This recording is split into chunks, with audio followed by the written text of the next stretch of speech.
సింహాచలంలోని వరాహ లక్ష్మీ నరసింహస్వామి యొక్క ఆవిర్భావం గురించి తెలుసుకుందాము. ఆంధ్రప్రదేశ్లో ఉన్న ప్రముఖ పుణ్యక్షేత్రాలలో సింహాద్రి అప్పన్న ఆలయం ఒకటి.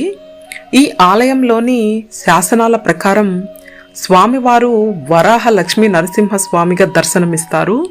ఈ ఆలయం వెనుక స్థల పురాణం ప్రకారం మొట్టమొదటిసారిగా ప్రహ్లాదుడు ఇక్కడ లక్ష్మీ నరసింహస్వామి వారిని విగ్రహ రూపంలో ఆరాధన చేశారు.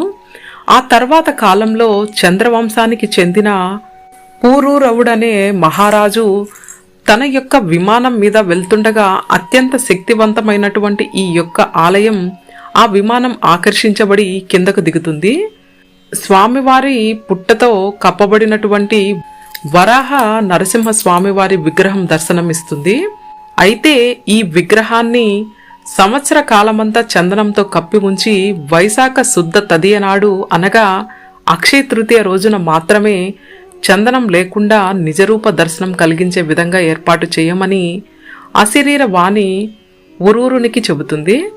ఆ ఆకాశవాణి పలుకుల మేరుగా ఆ మహారాజు వరాహ నరసింహస్వామి యొక్క దేవాలయాన్ని నిర్మిస్తాడు.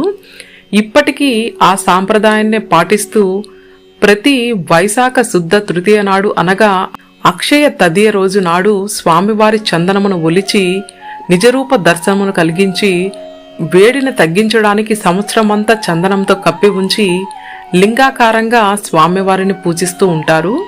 అయితే చందనం తీసిన రోజు నాడు త్రిభంగి స్వరూపంలో అనగా వరాహము తలతోటి సింహం తోక కలిగిన మానవ శరీరంతో స్వామివారు దర్శనమిస్తారు.